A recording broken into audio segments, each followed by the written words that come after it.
Sharon was really angry, especially with me, her husband. I am Frank Miller. How did I know she was upset? Simple. While driving back from a party organized by her friends, the Bandolin, she scooted as far away from me as possible in the car. Her silence was so deep it felt like it could curdle milk. Why was she so mad at me? Honestly, I believe she had a good reason. I completely ruined her night, and I feel terrible for embarrassing my wife of 10 years, and mother of our 3 children. I made such a stupid mistake. What a mess. Did I embarrass her and ruin her night? I took the wrong key. The Bandolin throws some pretty wild parties, and my wife suddenly wanted to join in on the action. Unfortunately, I wasn't interested. We'd never been to one of their parties before, but my wife managed to get an invitation through a friend of a friend. My wife, whom I've been married to for a decade, forgot to mention that this party was different. She didn't tell me beforehand that at this party, all the wives were supposed to throw their house keys into a bowl. Then the husbands would randomly pick a key and spend the night with the corresponding wife in the master suite for a night of, well, let's just say it wasn't innocent fun. When the party was ending, I suddenly realized what was about to happen and I got pretty angry. I grabbed her arm and pulled her into the kitchen. Did you know this party was going to end like this? I asked her. She smiled at me and said yes, and you didn't think to tell me before we came? I knew you wouldn't agree unless you had to. I definitely wouldn't agree to it, and I always have a choice. We're leaving. We can't leave now, it wouldn't be polite. You'd embarrass me. Besides, it's just for one night. It'll add some excitement to our marriage. I don't need that kind of excitement. Let's go. We need some. I need some excitement, just for one night. I want to be more than just a wife and mother. It's only one night, and it won't happen again. Besides, I've already put our key in the bowl, so we can't back out now. There's no way we can do this now. I said firmly, grabbing her arm and pulling. She went back to the living room, where everyone was gathered around the bowl full of keys, ready to choose their partner for the night. Sharon tried to resist, but I let go of her and walked up to the bowl. I hadn't been told about this part of the party, so I announced loudly that I wasn't going to share my wife with any of you. I searched until I found our house key with the red plastic cover, pulled it out, and faced the surprised group. I hadn't been told about the rules beforehand, and I don't believe in cheating. My wedding vows mean everything to me. Some people murmured and glared at me, but I didn't care. I looked at my wife, who was furious. Sharon, you have a choice to make right now. Come with me and forget this madness, or stay and never come home again. I'm leaving. All eyes turned to my wife, who was now. She was a little red-faced as she hesitated for a moment, then spoke. I'm sorry for my husband's behavior. I would love to stay, but given the circumstances, I'd better go. She followed me to the car.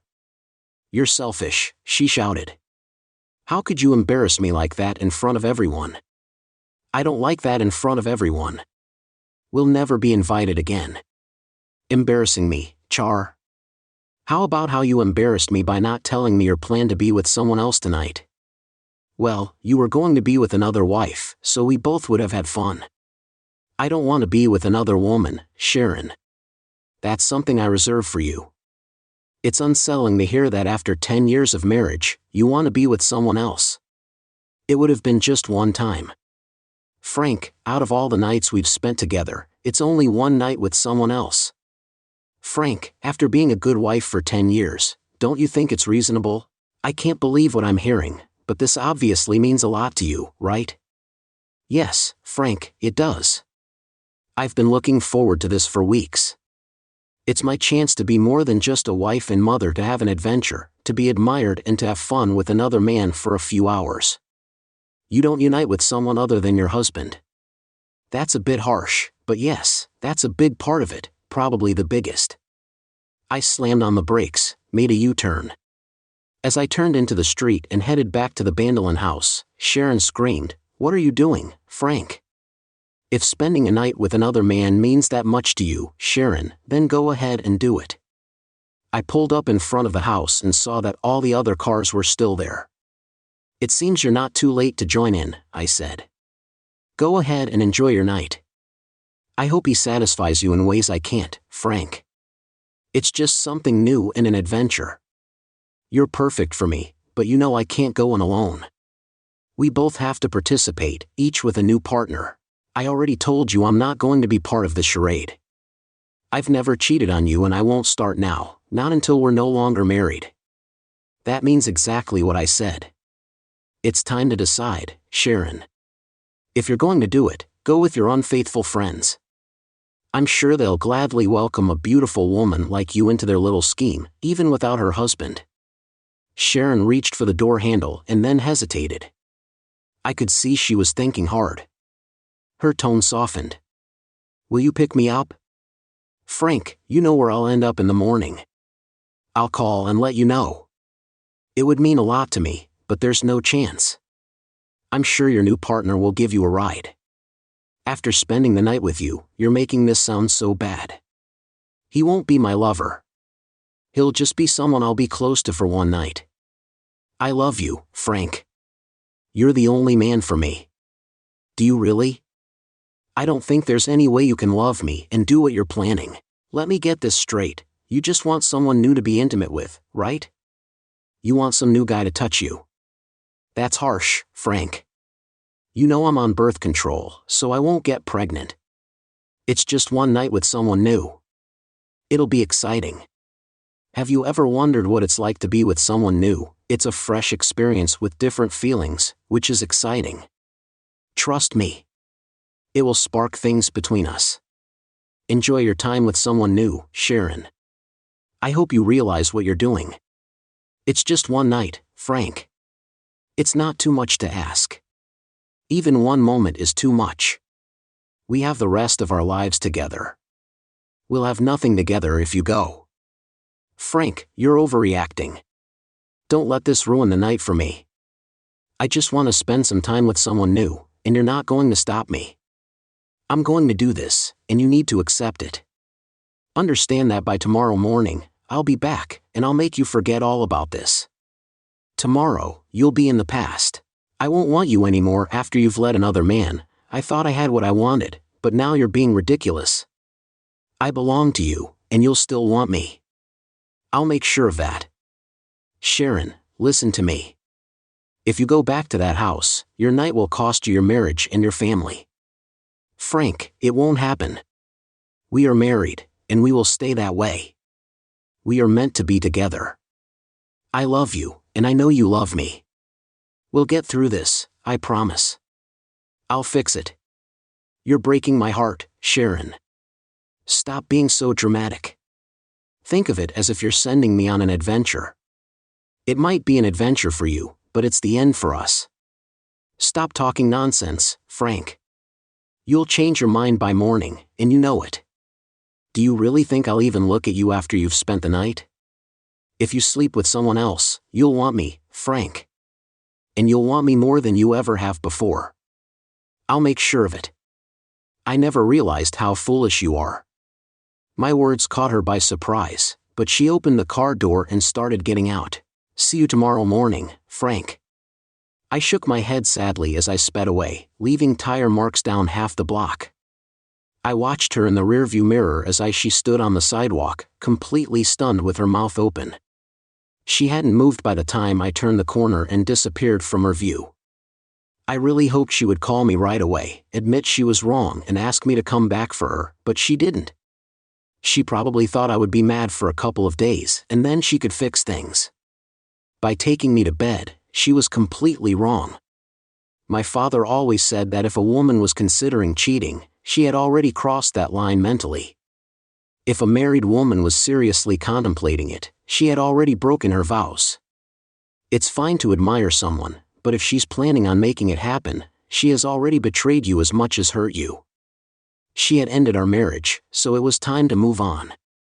The real tragedy was our 3 kids, Jocelyn, aged 10, Rebecca, aged 8, and Frank Jr., aged 4. How could I imagine life without seeing them every day? But I couldn't let Karen's actions go without consequences. The kids were with my mom for the weekend, which gave me time to decide my next steps. I drove aimlessly for a while. I was still hoping Sharon would call and ask me to pick her up, but it became clear that she had made her decision. Finally, I came up with a plan and headed back home. Just as I was pulling into the driveway, my phone rang.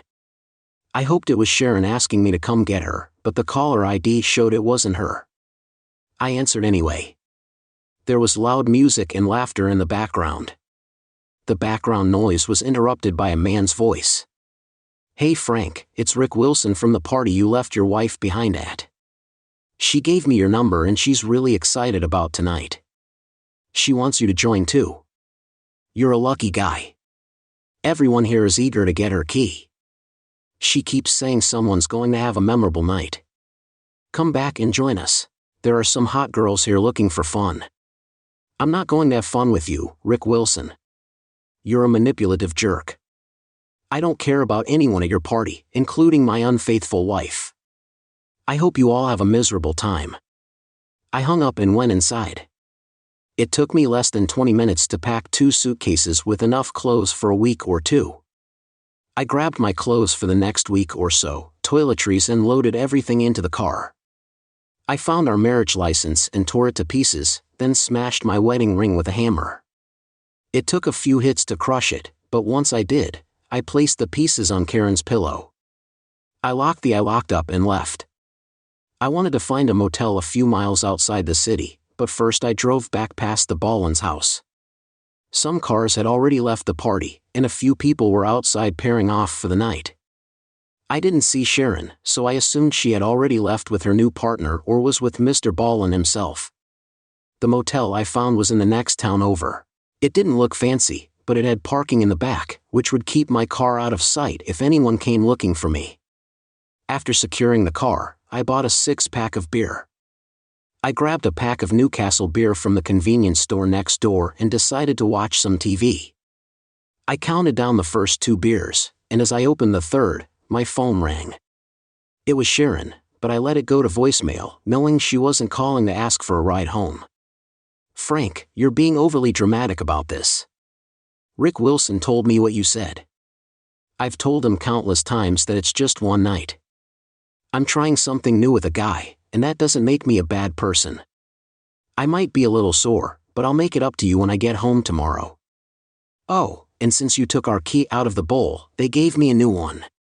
The guy who got it is named Glenn. He seems nice. He's married with kids, just like us. Since you're back at our house, I went home with him, his wife, and her partner for the night. They're in another part of the house, far enough that we won't hear each other when things heat up. You know how loud I can get when we're together." She laughed. "Look, I know you're upset, but I promise I won't let him do anything we haven't done before. I told Glenn we should keep it simple. He agreed, especially since it's my first time with someone else. He'll drop me off tomorrow, and I'll make sure everything is cleaned up before I come home. No second rounds for you, sweetheart. I'm a bit upset, but I promise I won't let him do anything we haven't done before. I told Glenn we should keep it simple, maybe just some regular stuff. He agreed, especially since it's my first time with someone else. He'll drop me off tomorrow and I'll make sure everything is cleaned up before I come home. No second rounds for you, sweetheart. Sweet dreams, love. See you in the morning. Get ready to have some fun. I love you, Frank." I felt like I was going to be sick. I never realized I was married to such a foolish woman. Sure, Sharon had always been a little naive, but that was part of her charm. Now, her lack of common sense was on full display, and it had cost her our marriage. Maybe her children. There was no way she thought I would ever take her back after she let some guy and rubbed it in my face. The phone rang again. "Hey sweetheart, Glenn. I just got comfortable in bed, so I can't talk much." "Shut up, Sharon. This might be the last time you ever hear from me. You don't realize what you've done, but you'll find out. I'll be out of here soon enough. Have fun with Glenn, because the fallout will be worse than you can imagine. Listen up, Sharon. Once Glenn touches you, our marriage is over. Do you understand?" It's over. I never thought I'd say this, but I hate you more now than I ever loved you. I can't wait to be free of you. My lawyer will be in touch next week. She called again less than 30 seconds later. I let it go to voicemail once more. Frank, you sounded like you were about to cry. Why are you acting like this? How could you say those things to me? I'm your wife. You can't just leave me over one night. Glenn and I just started, and now you're ruining it for me. I don't know if I can enjoy being I'm not getting divorced now, so there's no need for us to get divorced. I'll be home tomorrow morning and we can talk about this. I would come home now, but I promised Glenn I'd stay with him tonight. Please understand that I have to do this. He got my key and I promised him I'd stay with him. He really wants to right now. I have to go. Glenn is ready. I love you, Frank. I always will. Don't say our marriage is over because of this. I can't help it. He's already here. Oh God, please. Oh yes, please try to understand. Then I heard her whisper, oh yes, Glenn. This is my night. I'll see you in the morning, darling. Once again, I couldn't. I tried to resist, but I called her back this time. It rang a few times before going to voicemail. It was clear that Glenn was with my wife, so I left a message based on your last one. It's obvious that Glenn is already with you and you're enjoying it. You can spend the night with him experiencing all the new sensations he's giving you. Sharon, you've broken. I'm really disappointed in you. It's great that you could keep your promise to Glenn, who you've only just met, but you couldn't keep your marriage vows to me, who has loved and been faithful to you for over 10 years. I don't even recognize you anymore. You won't see me in the morning and you may never see me again, but I'll be sending you divorce papers next week. I'll be accusing you of adultery now that Glenn is doing what only I should have the right to do. You're officially unfaithful. You can cheat with any man you want from now on, but in case it matters to you, I am lost to you forever. I will certainly keep that promise. Sharon didn't call me back. She gets so they were totally absorbed in each other during intimate moments, disappearing into a world where nothing mattered except them and the man she was with. I'm not sure if she got my last message, but it didn't matter. The damage was already done, and our marriage was over. There was no way I would ever take her back after she disrespected and humiliated me like that, mocking our marriage. I finished the rest of the beer. Sharon had always been loud. She was with me, and I'm sure it was the same with Glenn anyway. The beer helped and I finally fell asleep, tears still running down my face. I woke up about 4 hours later and reality hit me hard.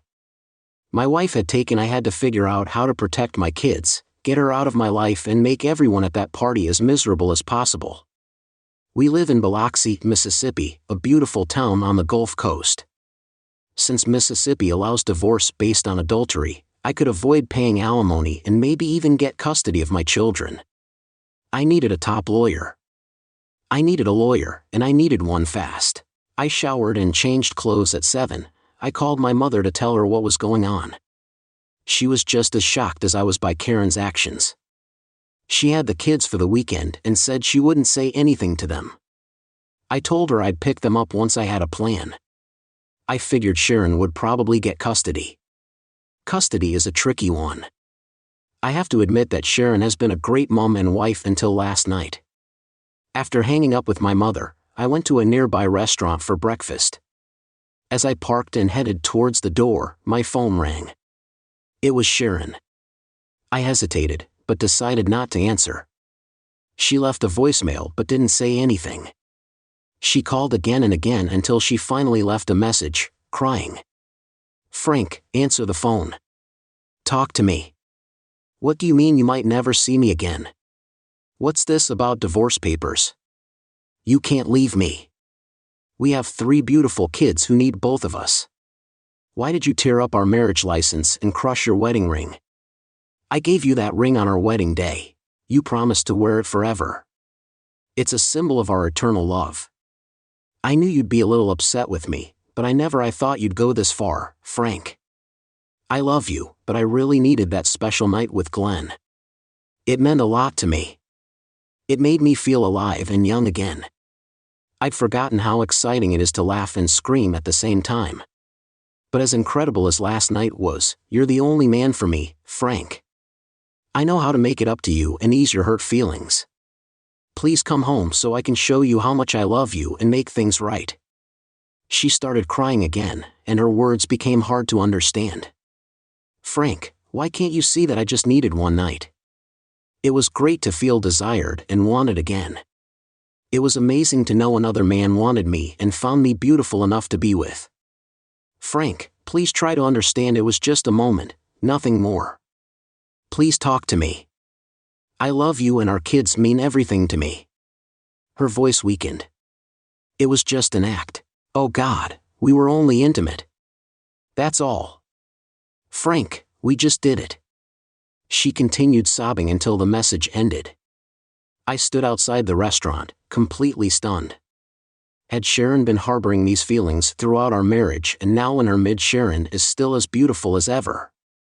She's 5 feet 5 inches and 130 pounds with dark blonde hair that falls to her shoulders and bright blue eyes. She has a fantastic figure. Her breasts aren't too big or too small, even though her hips are a bit wider. After having 3 kids, she still turns heads wherever she goes. I don't get why she's saying she needs to feel desired by another man. I've always shown her how much I love and desire her. I surprised her with flowers, took her on dates at least once a week and told her every day how beautiful she was and how much I loved her. Until last night, our sex life was amazing. We had been having amazing sex, or so I thought. We made love at least 3 times a week and I always made sure she was satisfied. What did I miss? I lost my appetite, but went into the restaurant anyway. I found an empty table and ordered scrambled eggs, toast and black coffee. I barely touched my breakfast, but drank at least I'd drunk 6 cups of coffee by then. I'd never felt so lost, empty and devastated in my life. I'd heard people say they wished they were dead and now I understood what they meant. The only thing keeping me going was the thought of my kids. I had to live for them. I had to navigate this living nightmare that Sharon had created and build a future for them. That thought filled me with determination. I would persevere. I just needed to figure out how Sharon called my phone about 20 times that day, but I always let it go to voicemail. She begged me to understand, but I didn't. Once, she did apologize for her actions, but she never admitted she'd made a mistake. Instead, she insisted she needed that night and that it was my responsibility to support her. They were intimate 3 times at night and once more in the morning. She even mentioned being worried that she hadn't paid her phone bill on time and that I might have heard the first time right when Glenn was, as she put it, doing his job. She hoped I hadn't heard too much. I couldn't believe how deeply she could hurt me. It was hard to comprehend how she could be so foolish. On the plus side, I now had solid audio evidence of her infidelity to use in court, though I wasn't sure if it would be enough. The recordings were very convincing and left no room for doubt. I planned to find a good lawyer the next day and gather all the necessary information. I visited my kids at my mother's house.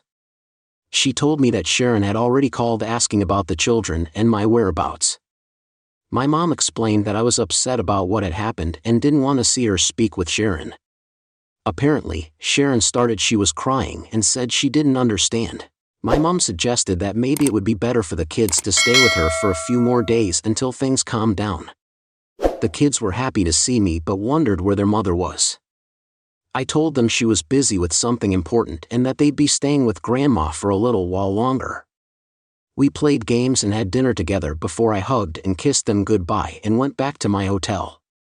The next day was going to be busy, but before I called it a night, I had one more thing to do, a quick drive. As soon as I saw my house, I started crying again. I was sad about what I'd lost, knowing it was gone forever. I was surprised not to see any unfamiliar cars in the driveway, though there might have been one in the garage. Seeing only the kitchen light on downstairs made me think that Sharon was alone, at least for tonight. Then it hit me, I still had feelings for her. I wouldn't take her back after what she'd done, but it hurt deeply to imagine her betraying me with another man. I tried to resist the temptation to check on her, but but I gave in. I parked a block away and walked back to the house. I peered through the kitchen window and saw her sitting at the table with an empty bottle of Grey Goose vodka beside her. Her hair was disheveled, her makeup was smeared, and she was wearing a robe. She rested her head on the table, eyes closed. It was clear she'd been crying. She'd been crying for a moment, surrounded by crumpled tissues. I felt sorry for her, but then I remembered her betrayal and my sympathy faded. I wanted to lash out, but instead I walked back to my car and left. I felt a small sense of satisfaction. Maybe she was starting to. I wanted to show her the seriousness of her actions. If she wanted pity, she could call her lover, Glenn. Monday came early, and I had a busy schedule ahead at the restaurant. I had eggs, toast and coffee, and this time I finished everything. Afterwards, I called my mom and spoke to her about my kids, assuring her of my love and promising to see them soon. Then I contacted my executive assistant at work, informing her that I would be handling personal matters for the next few days. I told her she could call or message me if anything urgent came up. She noticed something was I didn't go into it in detail, but I promised I'd explain later. I shared an apartment with two good friends, Douglas Pratt and Maxwell McRae. We'd formed a strong bond and, although we didn't see each other often, we'd stayed in touch over the years. My specialty was in it. Doug was good at business administration and Max went into law. I called Doug first and asked if they could meet me for drinks around 5. I needed their advice on a serious matter and Doug agreed to contact Max. We planned to meet at the Wash, a beachside bar. I arrived early, shortly after 5. Max showed up first, followed by Doug about 10 minutes later. We greeted each other warmly and found a table on the patio. We ordered drinks and toasted to what's going on. "Frank, I have some serious news." "Something like that," Max interjected. "I agree." She did it without shame or remorse and still thinks I'm overreacting. "Can you believe that?" "So, what's your plan?" Max asked. "It might not be easy, Frank." Max warned me that unless she's been neglectful, if she's bringing random men home and having affairs while the kids are there, you might have a case. Otherwise, if she's generally been a good mother, she's likely to get custody, and you'll have to pay child support. "I can handle that as long as I can spend time with them whenever I want." "That's doable," Max nodded. The courts usually prefer both parents to be involved in raising the kids if they're both fit parents. "What about money?" Doug asked. "Sharon stays home with the kids, and I make a good 6-figure salary." "What about my accounts, checking, savings, investments, 401k, IRA?" "I have all of that, and when you add it up, it's probably around $700,000. I'm looking at around $800,000. Maybe a little more, around $700,000 or $800,000. The court will probably divide that equitably, giving Sharon custody of the kids, but if you can prove she cheated, which it sounds like you have a strong case for, you might not have to pay alimony." Max explained, "Do you know any good divorce lawyers?" "Actually, one of the partners at my firm is one of the top family law attorneys in Mississippi. His name is Matt Simmons. Would you like me to set up a meeting for you?" "Absolutely. The sooner the better." Meanwhile, Doug suggested, "I'll see what I can do to protect. I'll need to see all the details about every dollar you have so I can get to work on it." We raised our glasses again, had a couple more drinks and then said our goodbyes. I felt better than I had since this whole ordeal began. That's how I felt as I drove back to my motel. My phone rang. It was Sharon. After a brief hesitation, I pulled over to answer. "What do you want?" I asked, cutting straight to the point. "What do you think I want?" "Frank, I want my husband. Back home where he belongs." I could hear the tears in her voice. "Unfortunately for you, your fling with Glenn makes it impossible for me to come back home." "Don't say that. Don't you dare." She burst into tears. "It was just one night away from you after 10 years. That's not enough for a divorce." "I disagree with you, Sharon. According to Mississippi law, having relations with someone other than your spouse is considered adultery. Glenn definitely did that with you." Tears streamed from her eyes. Her eyes. Why are you being so cruel, Frank? I love you. All Glenn did was have sex with me a few times. It was just a whim. Oh, my mistake, Sharon. I must have misunderstood. Intimacy outside of marriage isn't adultery, is it? How could I have gotten that wrong? Let it go, Sharon. It's done. I warned you countless times and begged you not to do it, but you did it anyway. Now you have to face the consequences. You'll realize that your troubles are far from over. Goodbye, Sharon. Have a miserable life. I hung up. The hardest part was that I still had feelings for Sharon. Maybe I always would, but I couldn't trust her anymore. I couldn't stay married to someone who had betrayed me. I knew I shouldn't have driven by the Bandolin house on Friday night, but I couldn't resist checking it out just once to see what was going on. I also wanted to see if Karen's car was there. I doubted she would attend the party this time. Her car wasn't there, but she could have gone with someone else. Usually, they only allowed couples.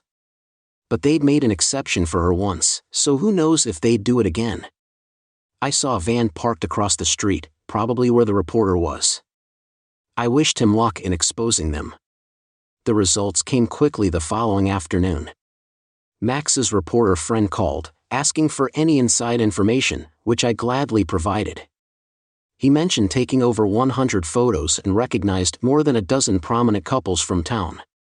Interestingly, they weren't the same couples seen leaving the residence 2 hours later. Max had given him he also took a photo of my wife, and he confirmed she wasn't among the people entering or leaving the Bandolin house. He asked me to describe what I saw and experienced during one of the key swapping parties. I did my best to explain how the keys were placed in a bowl.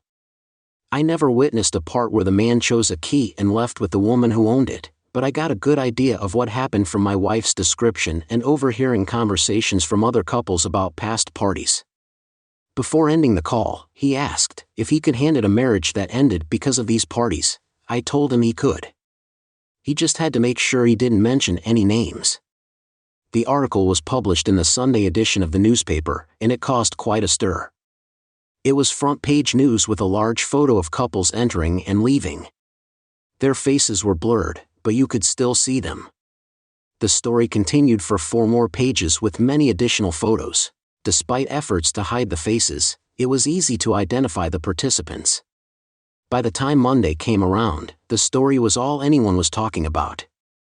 Several ministers were interviewed about the decline of morality, and civic leaders condemned the situation.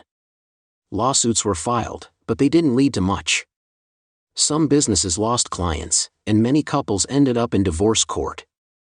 For me, it was all rather amusing. It was a fitting revenge for the pain I endured from losing my wife and family, even if people realized I had been involved. I didn't care. I got my revenge, and that was all that mattered. Sharon tried to win me back for months, but I stood firm. The divorce went through, and I got shared custody of our kids. We split time with them when I have them during the month. Sharon doesn't get weekends, and vice versa. It's not ideal, but we're making it work. Since Sharon didn't contest anything in the divorce, I decided not to share the recordings of her confession of infidelity with her family or friends. Some couples involved in the key swapping parties ended up divorced and left town, likely due to the scandal Sharon started. She's dating again, but I'm not sure she fully understands why her actions hurt me so deeply. That's her problem now. I wish your future husband luck. I've been seeing a few nice women, but I haven't found the right one to settle down with yet. Some have suggested moving in together, but I'm still cautious about giving a woman a key to my place. Story 2, my wife is a 27-year-old female. I'm a 29-year-old female and my partner is a year younger. I've been married for 3 years. I met my wife when we were both working at the same hospital. We fell in love right away and have been inseparable ever since. We even worked at the same hospital, which was a dream come true. I thought she was the love of my life. Right before the pandemic, we had been trying for a baby. As luck would have it, it finally took. She ended up having a high-risk pregnancy, though, and the baby didn't come out. I had to leave my job at the hospital, where I'm a doctor. Those first few months of the pandemic were some of the toughest of my life. We figured it would be safest for her and the baby if I rented an apartment until things got better. I was there for her every step of the way virtually, but I was devastated. I couldn't be there physically. She had her sister with her though, and they told me she was being well looked after. Fast forward 5 months, I took a leave of absence from work and moved back in. The baby was coming too soon and I couldn't miss the first few months of his life. There was a lot of distance between us at first, but we got back into our usual routines quickly while we were apart. She's taken a remote job that even after the baby was born and things began improving, she continued working. She was home quite often, so it was our neighbor I'd always had a bad feeling about. He was married and had children of his own. He was always offering to stop by and check in on my wife. I always tried to brush it off as him just being a nosy small-town neighbor. During the pregnancy, my sister and my sister-in-law came to live with us to help out and ended up staying a bit longer after things started improving. I also went back to working in the ER because that's always been my professional desire. I don't remember when it all started, but they both started hanging out with my neighbor quite frequently. They went to the park with the kids together. He'd take them to kids' movies and often invite them over for barbecues at the weekends, but all of this was usually when I was on call, so I was never there. It started to feel like I was missing out on my own life and my neighbor had stepped into my spot. One day I got sick at work and had to come home early. I got back to my house around 6. I got home at 6 p.m. Monday afternoon. When I walked in, my sister-in-law was there. I came home to find Law sitting on the couch with my baby and the neighbor's kid, which seemed a little odd, but it wasn't unusual for her to offer to babysit. I asked where my wife was and she got quiet and then switched the questioning back to asking why I was home so early. Her car was still in the driveway, so I knew she hadn't gone anywhere. I looked for her all over my house and still didn't see her. I realized that if the kid was there was a chance he might know where she was. Part of me thought she might be with him, but I didn't want to believe that at the time. I walked over to his house and rang the doorbell, but there was no answer. He usually kept his car in the garage, so I could tell if he was home or not without peeking inside. I didn't want other neighbors to think I was a creep, so I didn't. When I walked back inside, my sister-in-law was on the phone. The law was on the phone, whispering to someone. As soon as she saw me, she hung up. I didn't ask her who it was because I had a feeling it was my wife. Part of me didn't want to know why. My wife came home about 20 minutes later in a nice she was wearing a dress that I bought her for her birthday. She was carrying some fast food chicken. She tried to convince me that she'd just gone out to get some chicken for dinner with the neighbor, but I didn't believe her. Why would she have needed to get all dressed up with a full face of makeup for a drive? I knew she was lying to me, but I couldn't prove it just yet. I didn't want to blow up on her in front of the kids, so I hired a PI to watch the house for a few days and see what they found. It didn't take long for them to report back with evidence of her cheating. The PI was stationed outside of our house and brought me photos and videos of my neighbor bringing his kid over for my sister-in-law. The law allows you to keep an eye on your spouse while they're at their house. My wife was spending a lot of time with him, and I had photos of them kissing in various states of undress. That was enough for me to file for divorce. I still had the lease on the apartment I'd rented during the pandemic, so I planned to move in there. I didn't want to continue living in the house. My wife was likely cheating on me over time. I moved enough stuff over there so that when I served her the papers, I could just go there now. We lived in a small town, and the neighborhood was pretty. I didn't want to just leave them there to live happily ever after. During Memorial Day weekend, I hosted a big barbecue and invited everyone to join us. I rented a bouncy castle for the kids, bought fireworks, and manned the grill all day. Right before it came time to light the fireworks, I gathered all of the adults in the area and then shared the evidence with them. My wife and neighbor didn't know this right away, but when everyone started whispering and looking at them, they started to suspect something was wrong. When my wife finally came to talk to me, she tried to explain that it wasn't what it looked like and that she didn't know how those pictures were made. I ignored her and told her I was filing for divorce. Then I went to watch the fireworks with my son while she scrambled trying to figure out a way to save the life I'd given her. It turned out her sister was very involved in the affair. I can't say for certain, but it almost seems like she encouraged it. I tried not to talk to my wife during the divorce proceedings, but from what she explained, she thought I was pretty absent during the pregnancy, and after that she sought comfort with our neighbor, but she failed to mention how I sacrificed being with her for her and her child's health because I had so much exposure at work. My neighbor had no plans to leave his wife either. He cut contact off with my wife completely and moved away because of how ostracized he felt by the neighbors. He threatened to share the evidence, but I don't think the courts will be too pleased to hear about how he left his daughter with my ex. My sister-in-law just wanted to cheat on her husband. I have joint custody of my son with my ex. We still live close by and are trying our best to co-parent. Make sure we're still a happy, loving family. The story is full of complex emotions and difficult decisions. I sympathize with the author who has faced infidelity in their marriage, and I understand their desire for a divorce. Organizing a grand celebration to expose the infidelity may seem like a drastic step, but people react differently to painful situations. It is important for the author and there to find ways to cope with this experience and move forward, ensuring care and well-being for everyone involved. Story 3. I am a 50-year-old male. I thought that my wife, a 50-year-old female, I had a pretty good relationship with my wife. We first met when we were in our early 20s at college. We became friends first and then started dating about 2 years later. It's always a good idea to be friends with someone first because you already know them a bit. Dating someone brings a whole new level to a relationship.